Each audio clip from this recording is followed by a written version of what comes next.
les projecteurs, une série de balados produite par Culture Lanaudière. Nous voici déjà à la 2e saison de Sous les projecteurs, le balado qui célèbre l'excellence artistique de notre communauté en accueillant les lauréats des Grands Prix des Jardins de la Culture. À l'animation cette année, la journaliste lanaudoise Thérèse Parisien. Ensemble, plongeons dans les coulisses de la créativité lanaudoise, explorons les récits captivants derrière chaque œuvre primée et découvrons la diversité et la richesse artistique qui font de notre région un foyer culturel vibrant. Préparez-vous à être inspiré et émerveillé par le talent extraordinaire de nos invités. Bonne écoute! Bonjour Pedro Ruiz. Bonjour Thérèse. Comment ça va? Wow, c'est une belle journée aujourd'hui, le soleil rentre par la fenêtre. Voilà. Et pour un cinéaste, pour quelqu'un qui fait des images, c'est quand même ce que vous venez de dire, c'est quand même extrêmement important. L'atmosphère, c'est-à-dire ce qu'il y a autour. Vous êtes un spécialiste des atmosphères, Pedro. Wow. Et vous êtes à la fois scénariste, producteur, réalisateur, cinématographe. Qu'est-ce que j'oublie? J'en oublie beaucoup. Monteur. Papa. Oui, aussi, sans doute. C'est bien. Oui, j'espère aussi que mon mari, il faut poser la question à ma femme dans ces cas-là. Oui, c'est ça. Vous avez combien d'enfants, Pedro, 2. Puisque vous en parlez? 2? On a une fille, Lua, de 10 ans, et mon garçon, Kimon, de 8 ans. Wow. Alors, la vie est mouvementée chez vous. Oui. Très certainement. Pedro, vous avez gagné un Grand Prix des Jardins de la Culture pour notamment ce magnifique film que vous avez fait sur les toits de la Havane. Et vous auriez pu le gagner pour Petit Goave, ce film que vous avez fait avant. Vraiment, vous avez une sensibilité cinématographique qui est exceptionnelle. Je peux vous le dire, et d'autres vous l'ont dit, pas mal meilleur que moi, des critiques de cinéma reconnus, je pense à Georges Privet, je pense à des gens là, qui ont vraiment eu des coups de foudre pour vos films. À quel moment, Pedro, dans votre enfance, dans votre jeunesse, à quel moment vous avez découvert que le cinéma, c'était fait pour vous? Je ne sais pas si je l'ai découvert à ce moment précis. Je pense que la vie m'a mené, l'hasard surtout. Les choses rentrent vers moi comme un oiseau rentre par une fenêtre. Et je prends ces situations. Par exemple, je m'approchais... Quand j'étais petit, à l'école, je vivais proche de la forêt, près d'un parc national au Venezuela, le parc national Henri Pittier. C'est la forêt, c'est la rainforest.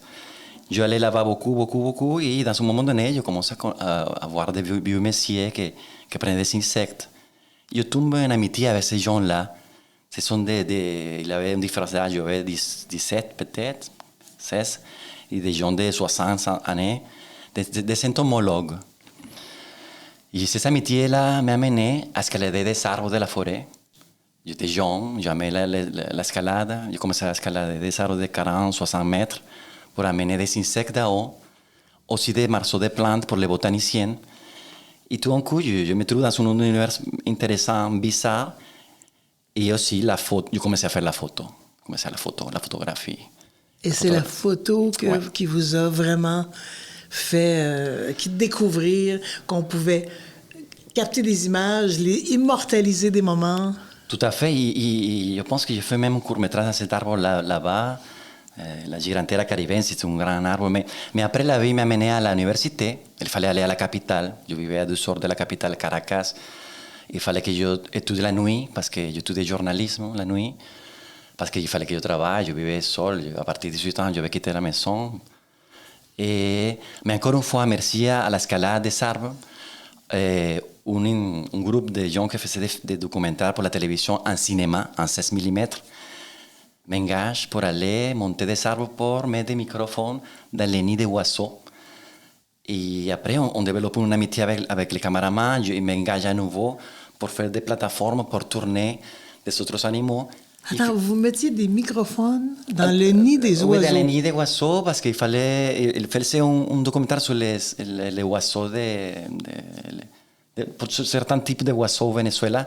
Après, je m'ai engagé pour faire des plateformes pour tourner des autres animaux en Amazonie brésilienne, pour les macacos. Et finalement, le caméraman me dit, hey, Pedro, il faut que je te dise comment ça charge un magazine de 16 mm. Et doucement, je suis devenu son assistant de caméra, de cinéma. Et après, quand il fallait pas voyager, parce que j'avais des classes, il m'a engagé comme assistant de montage, comme assistant de n'importe quoi. Et finalement, j'ai passé presque 5 ans de ma carrière en travaillant pour Expédition. J'ai fait 14 documentaires avec eux, en tant qu'assistant de tout. Ah. Et ça m'a donné un métier aussi, le fait de travailler au cinéma. Je faisais la photo en continuation, bien sûr, je continuais à faire mes photos. Et j'avais un petit laboratoire, je faisais mes propres photos, je les développais et tout ça. Mais travailler avec le cinéma, toucher les 16 mm, et tout ce travail-là, ça m'a donné du métier. Plus que l'université, parce que j'étudiais communication sociale, l'université me formait plus pour l'écriture. On écrivait avec des machines, les salons pleins de machines à écrire. Et finalement... Bon, et l'écriture vous sert parce que j'ai appris, pour avoir parlé à des collègues à vous, que vos scénarios, tout est écrit. C'est-à-dire, tout est écrit, tout est dessiné. Vous avez un canevas, vous avez un plan de travail quand vous faites un film. Vous savez où vous allez. Vous pouvez vous laisser aller, évidemment, à la spontanéité de la caméra et de l'image, mais vous savez où vous allez. Vous écrivez beaucoup. Oui, j'écris beaucoup et je pense que ça passe pour l'écriture. Ça passe pour la parole d'abord. Quand on fait un documentaire, j'essaie de parler beaucoup avec les gens. Même pour faire Havana, sur les toits Havana, j'ai passé une année sans caméra, juste en parlant avec les gens. Et après, je suis allé 12 années suivantes pour tourner. Mais j'écris tout ça. J'écris les interviews, j'écris que je pense que j'écris où ça va ça. Et je finis par faire des scénarios tels quels. Et comme c'est moi qui en théorie va les réaliser, je mets beaucoup de choses dans le scénario. Je mets même les mouvements de caméra, une chose qu'on ne devrait pas faire normalement si on fait un scénario. Mais... Et ça me serve de guide. C'est mon, comme vous disiez, c'est mon canvas. Et bien sûr, à partir de là, le scénario continue à évaluer et je laisse à la spontanéité aussi. Jamais un scénario finit jamais pour se finir. Soit qu'elle est gardée dans un tiroir, soit qu'elle sera tournée. Et le moment qu'elle se tourne... Mais c'est jamais fini. Jamais, oui. C'est ça. Vous avez fait Sur les toits de la Havane un film que j'ai adoré. C'est absolument magnifique. Ça change notre vision à la fois du monde, ça change notre vision de la Havane, ça change un peu notre vision de nous-mêmes, je dirais. Ça donne envie d'aller vivre sur les toits, mais aussi de vivre avec ces gens-là. C'est surtout les gens. Vous avez une sensibilité particulière pour les personnages dans ce documentaire-là, qui a gagné des prix d'ailleurs, il faut le dire. Là. Vous allez dans des festivals, prix du meilleur documentaire, puis les prix tombent et vous gagnez des prix. Qu'est-ce que le cinéma, pour vous apporte, à vous, personnellement? D'abord, c'est moi les premières personnes à voir mon film. C'est bizarre de dire ça, mais c'est moi le premier spectateur. Et ça fait qu'il y a un certain rigueur. Il faut que j'aime ces films-là. Je me souviens, j'ai passé beaucoup de temps, juste pour donner une petite anecdote, je faisais le montage chez moi. Dans ce moment, je vivais à Hochelaga. Dans ce moment donné, ça passait des mois et des mois, et dans ce moment donné, je suis par terre, en train de pleurer. Et ma femme passe en arrière et me dit, qu'est-ce qui se passe? Je lui ai dit, je viens de finir. Je viens de finir. Et vous avez pleuré? Totalement, mais pas parce que j'avais fini les 80 minutes, whatever, 84 minutes. Non, mais c'était déjà ça. Sinon, je trouvais, il est fini ce que je cherchais, ça me donnait, il était là. Et c'est fini. Vous aviez le résultat que vous vouliez? Tout à fait, tout à fait. Sous les toits de la Havane, c'est un film qui, évidemment, Sur les toits de la Havane, c'est un film qui nous montre des gens qui vivent sur les toits parce que, bon, il n'y a pas de place ailleurs pour vivre. Et ils ont une vue absolument fabuleuse, mais aussi une vision complètement différente du monde, du fait qu'ils vivent dans ces conditions-là. Et ça, vous avez fait ressortir ça. Quand vous avez fait ce film-là, et il y en a d'autres, il y en a un autre qui s'en vient, je vais vous en parler tantôt, mais quand vous avez fait ce film-là, qui a gagné d'ailleurs, qui vous a permis de gagner ce Grand Prix des Jardins de la Culture, je pense que qu'est-ce que vous aviez en tête? Qu'est-ce que vous vouliez montrer? Et comment vous vous êtes rendu compte de ça à La Havane, de ces gens qui vivaient sur les toits? Oui, juste les changements de perspective, la singularité de comment regarder ces villes-là, déjà ça m'attirait beaucoup. C'est une grande métaphore de notre vie aussi, dans le sens de on devrait se pencher par terre, changer notre façon de même physiquement regarder au-dessous de la table pour trouver une autre façon de voir les choses, parce que les choses aujourd'hui viennent plus carrées, aseptisées et tout ça. Et ça fait peur Trouver pour moi. un autre angle pour voir les choses. Complètement, mais pousser vraiment ça. Et je me suis dit, bon, on parle de la bande, on parle de la musique tout le temps, c'est pas mal revisité, c'est une ville pas mal, on a pas mal tourné. Et je me suis dit, bon, voilà, la canopée de la ville, il y a des gens qui habitent dans les interstices de ces villes-là.